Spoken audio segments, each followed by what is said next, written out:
Drink up, Elena. It's for your stress. My mother slid the green smoothie across the table. She did not know I had a hidden camera in the kitchen. She did not know I had watched her crush enough heart medication into this glass to kill a horse just 10 minutes ago.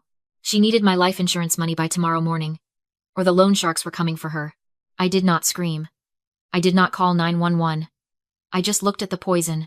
Then I turned to my spoiled sister, Emma, who was staring at my exclusive drink with pure jealousy. I smiled calmly and lifted the glass. "Wow, Mom," I said, making sure Emma heard every word. "You finally bought the expensive stuff for me? Before I tell you who drank from that glass and the secret I was hiding under the table, drop a comment telling me, what is the one thing you have forgiven your family for, that you should have never forgiven? I want to read your stories. You might be wondering why I did not just leave years ago. Why I stayed in that house, paying their bills, fixing their messes, and letting them treat me like an ATM with a pulse. The answer is simple. I was the utility child. Every toxic family has one. Emma was the ornament. Pretty. Fragile. There to be admired and protected. I was the utility. I was the one who fixed the leaking roof when Cameron gambled away the repair money. I was the one who paid off the credit cards Susan maxed out on essential trips to Cabo. I was not loved. I was used. And for a long time, I mistook being needed for being loved. They thought I was weak. They thought I stayed because I was desperate for their approval. They did not realize that while I was writing the checks, I was also keeping the receipts. The shift happened 2 months ago. I came home from a 12-hour shift to find a foreclosure notice taped to the front door. Cameron had ignored the mortgage for 6 months. We were 48 hours away from the sheriff throwing our furniture onto the lawn. Susan was crying in the kitchen. Not because we were losing our home, but because Emma would not have a place to host her book club. Cameron was pacing, looking for someone to blame. "Fix it, Elena," he said. He did not ask. He commanded, "You have savings. Pay the arrears." I looked at him, and for the first time, the fog cleared. I saw a man who would drain me dry, and then complain about the dust. "I will pay it," I said. "But there is a condition." I drove them to a notary that afternoon. I paid the $50,000 in arrears, but in exchange, they signed a quitclaim deed. They transferred the title of the house solely to my name. They signed it because they were desperate, and because they are arrogant. They thought it was just a piece of paper. They thought they could manipulate me into giving it back later, or that I would never actually kick them out. They thought they still owned me, so by extension, they owned the house. That signature was the first nail in their coffin. The second nail came 2 weeks ago. I stood in the living room and told them I was moving out. I had bought a condo. I was done paying their bills. Susan did not cry. She did not say she would miss me. She looked up from her magazine and asked, "But who is going to pay the property tax next month?" That night, I went into Cameron's office to look for a stamp. I found a file on his desk, buried under racing forms. It was an accidental death and dismemberment insurance policy. In my name, the coverage was for $2 million. The signature at the bottom was a clumsy forgery of my own. The beneficiary had been changed from Emma to Susan. I stood there in the dark, holding the paper that put a price tag on my life. I realized then that my utility had run out. I was no longer valuable to them as a nurse or a banker. I was worth more dead. I did not confront them. I did not scream. I put the folder back exactly where I found it. I walked out of the office, and I went to buy a camera. I did not confront them about the policy because confrontation gives the enemy a chance to come up with a lie. Instead, I went to a tech store 2 towns over and bought a $40 USB wall charger. It looked exactly like the cheap white block you use to charge an iPhone, except this one had a pinhole camera lens right above the USB port. I plugged it into the kitchen outlet yesterday afternoon. "My charger died," I told Susan. "Do not unplug this. I need it for my shift tomorrow." She did not even look at it. To her, it was just another piece of clutter I was responsible for. 2 hours before dinner tonight, I sat in my car down the block and opened the app on my phone. The feed was crystal clear. The first thing I heard was Cameron's voice. He was on speakerphone, pacing the kitchen floor. The voice on the other end was not a bank teller. It was a man with a gravelly, calm voice that terrified me more than any scream could. "Monday morning. Cameron," the voice said. 9 a.m. "You have the $500,000, or you leave the house in a body bag. We are done granting extensions." Cameron hung up. He looked sick.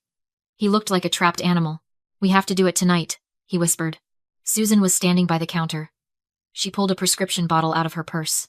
I recognized the orange label immediately. It was my grandmother's digoxin. She had passed away 3 months ago, and Susan had claimed she cleaned out the medicine cabinet. I thought she threw them away. I was wrong. I watched my mother pour a handful of the white pills into a mortar. She started grinding them. The sound was a rhythmic, scratching crunch, crunch, crunch. But it was not Susan's actions that broke me. It was Cameron's. He did not help her grind the pills. He did not pour the smoothie. He sat in his recliner in the living room, visible in the corner of the frame. As the sound of the grinding got louder, he picked up the remote. He did not turn around. He did not tell her to stop. He just turned up the volume on the game show he was watching. There is a specific kind of evil in passive parenting. We call it the bystander effect. But in a family, it is worse. It is the parent who says, "I never laid a hand on you," while watching the other parent beat you black and blue. Cameron told himself he was innocent. He told himself that if he did not touch the poison, he was not a killer. He was just a man watching TV, while his wife solved their financial problem. His silence was his signature on my death certificate. I watched Susan dump the white powder into the blender with the kale and the expensive fruit. I watched her blend it until it was a smooth, frothy green. I watched her pour it into the crystal glass. I closed the app. I sat in my car for a long time, staring at the steering wheel. I could have driven away. I could have gone to the police right then. But if I did, they would claim it was a mistake. They would claim they were just crushing meds for themselves.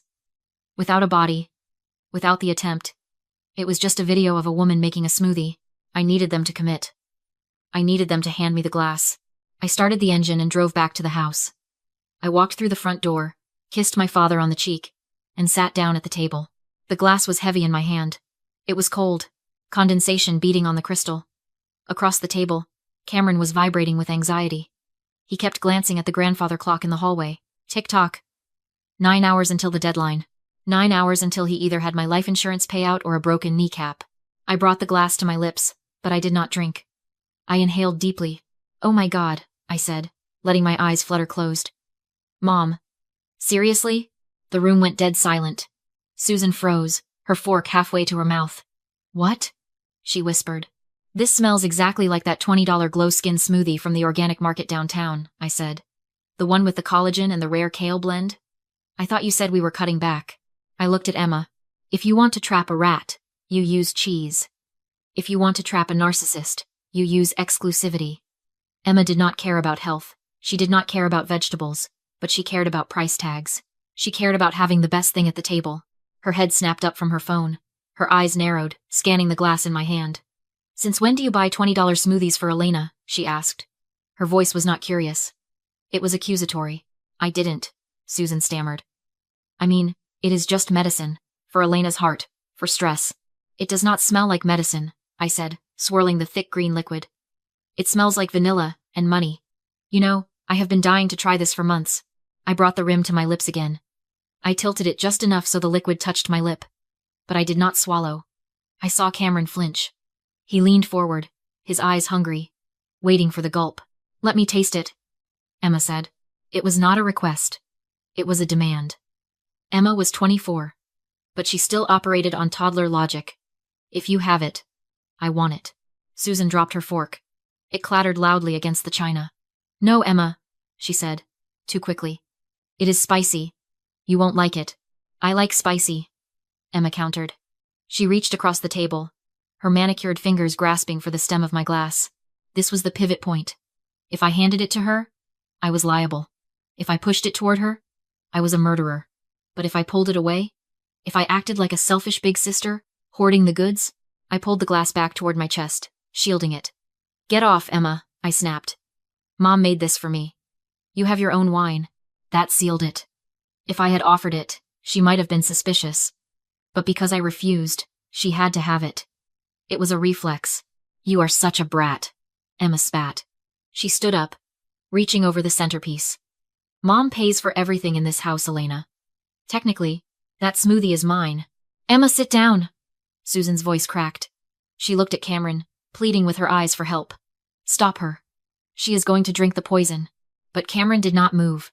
He looked at the clock. He looked at me. And then he looked at his favorite daughter, the golden child, reaching for the chalice. He did the math.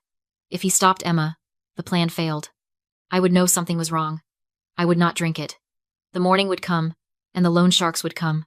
He needed a body. He preferred it to be mine. But in a pinch, any body would do. I saw the calculation happen behind his eyes. I saw him decide that his life was worth more than Emma's. Let her have a sip, Elena, Cameron said, his voice flat. Do not be stingy. Susan gasped. She looked at her husband with horror, realizing for the first time that there is no honor among parasites. I looked at Emma. She was smug. She thought she was winning a petty argument over a beverage. She thought she was putting me in my place. She did not know she was fighting for the right to stop her own heart. Fine, I said. I released my grip on the glass. If you want it that bad, take it. Emma snatched the glass from the table with the speed of a viper. She held it close to her chest, glaring at us like we were about to tackle her for it. Mine, she said childishly. Susan lunged. It was an instinctual, animalistic movement. She reached across the table, her hand aimed to slap the glass out of Emma's grip. Emma, no! Do not drink that! For a split second, I thought the game was over. I thought Susan's maternal instinct would override her greed. But I forgot about the third player at the table. Cameron's hand shot out from under the tablecloth. He grabbed Susan's wrist. He did not just hold it. He squeezed it. Hard. I saw his knuckles turn white. Susan froze, her arms suspended in midair, her eyes wide and terrified as she looked at her husband. Time seemed to stretch. In that silence, an entire conversation happened between my parents. Cameron stared at Susan. His eyes were dark, hollow pits of desperation. Monday morning, his eyes said. The loan sharks, the broken legs, the body bag. If Susan knocked that glass over, the digoxin would be wasted on the carpet. The plan would fail. I would be alive. The insurance money would be out of reach. And by tomorrow morning, Cameron would be a dead man. He was making a choice. He was weighing the life of his golden child against his own survival, and he chose himself. He gave Susan's wrist a sharp, warning jerk. Let her drink. Susan made a small, broken sound, and stopped fighting. Tears gathered in her eyes as she looked at Emma. Whatever fear was hanging over her mattered more than saving her favorite child. Emma, unaware of the silent pact happening a few feet away, read the tension completely wrong. She thought Susan was being dramatic over an expensive smoothie. You guys are ridiculous, she scoffed. It's just a drink. She lifted the glass, met my eyes with a smug little smile, and swallowed a huge mouthful like it was a dare. I watched the green liquid disappear. There's a kind of cruel irony to the way entitlement destroys a person. Emma wasn't collapsing because of one bad decision in one moment. She was collapsing because she'd been raised on permission, trained to take what she wanted, trained to believe boundaries didn't apply to her, trained to treat my things like communal property and my protests like background noise. They built the weapon. I just set it on the table. Emma put the glass down with a satisfied clink and wiped her mouth with the back of her hand. Bitter, she said, wrinkling her nose. I don't get why you wanted it. Acquired taste, I said, and went back to my dinner. The next stretch of time felt endless. The clock kept ticking. Silverware scraped. Cameron ate fast, like speed could outrun consequences. Susan didn't eat at all, she just stared at Emma, wide-eyed, flinching at every movement like she was waiting for a trap to snap shut. I kept eating. I kept waiting. Then Emma's hand slipped. Her fork clattered against the plate, loud enough to make Susan jerk. Weird, Emma mumbled, rubbing her eyes. She squinted up at the lights. Why does everything look off?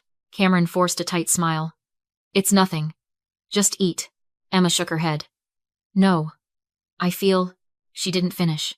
She lurched forward, gagging, and the smoothie came back up onto the pristine tablecloth. Emma! Susan screamed, already scrambling out of her chair. Emma slid sideways, hit the floor hard, and went frighteningly still. Her breathing turned shallow and wrong, like her body was forgetting how to do it. Susan dropped to her knees, sobbing, grabbing Emma's hand like she could pull her back with sheer force. Do something. Call 911. Cameron fumbled for his phone. His hands shook so badly he nearly dropped it, but the whole time, his eyes kept flicking to me. Not to his daughter. To the witness. He got the operator, barked the address, and then smoothly, loudly started building a lie. She must have eaten something bad, he said, voice turning performative. Food poisoning. She's vomiting. Please hurry. I stared at him. My stomach went cold. He ended the call and wiped sweat from his lip like he'd just saved himself. Food poisoning? I said, cutting through Susan's panicked crying. That's what you told them? It must be, he stammered. She was out with friends. If they treat this like a stomach bug, I said, voice flat, they'll waste time. And she doesn't have time. Susan made a strangled sound, rocking over Emma. Oh God, oh God. Tell them the truth, I said. I don't know what you're talking about. Cameron snapped. Too fast, too loud. He was doubling down because admitting what was really happening meant admitting there was something in this house that shouldn't exist. It meant questions. It meant police. And whatever debt was tightening around his throat mattered more to him than his daughter's life. I stood. Emma's lips were beginning to lose their color. She's crashing, I said, looking straight at Susan. You have minutes before this becomes permanent. What did she take? Nothing. Susan screamed. She didn't take anything. Stop lying, I roared. The command hit like a slap. Silence cracked open in the room. I pulled out my phone, tapped once, and held the screen up inches from Susan's face. A video played clear, unmistakable. The kitchen, the bottle, the powder, the hands. The moment it went into the drink. Cameron in the background, turning up the TV like the sound could drown out guilt. Susan's eyes bulged. Cameron looked like he'd been shot. You filmed us? He whispered. I watched you, I said. And I watched you let her drink it. Outside, sirens began to rise distant, then closer, growing teeth. They'll be here in 2 minutes, I said calmly. So here are your options. I leaned in, voice low and lethal. Option A, you keep lying. Emma dies. And I hand this to the police. You're not explaining an accident. You're explaining intent. I shifted the phone slightly so Cameron could see every second of it. Option B. You tell the truth right now. They treat her correctly. She lives. And you deal with what you actually did. Susan looked down at Emma's barely there breathing. She looked at my screen. Then she looked at Cameron. Cameron's eyes begged her without words. Don't. Let her go. But something in Susan finally split. 30 years of enabling. 30 years of fear, shattered by the primitive terror of a mother watching her child slip away. She broke. It was the medication. She screamed, voice tearing. It was the heart pills. Please, please, save her. The front door flew open. Paramedics rushed in. Equipment already in motion, followed by uniformed police. Over here. Susan sobbed, waving frantically. Please, she needs help. I stepped back and let the room become what it needed to become. Fast hands, clipped commands, oxygen, IV lines, a monitor beeping with ruthless honesty. Then I turned to the officer hovering in the doorway, confused by the chaos. I'm the one who called earlier, I said, and placed a small USB drive in his hand. You'll want to see what led to this. Especially the part where my father physically stopped my mother from intervening. His face tightened. He looked at the drive, then at Cameron, then back at me. When the paramedics stabilized Emma enough to move her, the police didn't ask questions. They gave instructions. Cameron and Susan left in handcuffs. Cameron never looked at Susan. Never looked at Emma. He stared at me as if he was finally seeing the truth he'd spent decades trying to ignore. I wasn't the background child. I wasn't the utility. I was the one holding the keys. Emma survived. The doctors were blunt. If I'd waited even a little longer, she wouldn't have. She spent weeks in intensive care, and she didn't come out unchanged. But the real shift happened when I showed her the video in her hospital room. She cried when she saw Susan's hands. She went quiet, stone quiet when she saw Cameron's choice. And for the first time in her life, Emma understood she wasn't precious to them. She was useful. She was currency. Just like me, she testified. It was the first genuinely selfless act she'd ever made. Maybe because she finally realized the truth. Monsters don't only live in fairy tales. Sometimes they live in your kitchen. Smiling across the dinner table. The charges were heavy. The prosecutor didn't treat it like a family mistake. They treated it like what it was. They wanted a payout. They got a sentence. As for the house, I didn't keep it. I didn't want to breathe inside those walls ever again. The deed was in my name. So I cleared it out, locked it up, and listed it the day after the arrest. It sold fast. I'm standing at an airport gate now, watching strangers drag suitcases toward futures they chose. I checked my bank account this morning, the proceeds cleared. Enough to start over anywhere. I deleted Cameron's number. Deleted Susan's. I kept Emma's, but I haven't used it yet. Maybe one day. Maybe not. People say you can't choose your family. That's a lie. You can choose to leave them. You can choose to survive them. And sometimes, the only revenge you need is refusing to keep drinking what they keep trying to pour. So tell me, if you were in my shoes, watching that glass in her hand, would you have knocked it away? Or would you have let the golden child take the sip? Drop your answer in the comments and share this story if you believe karma always finds the address.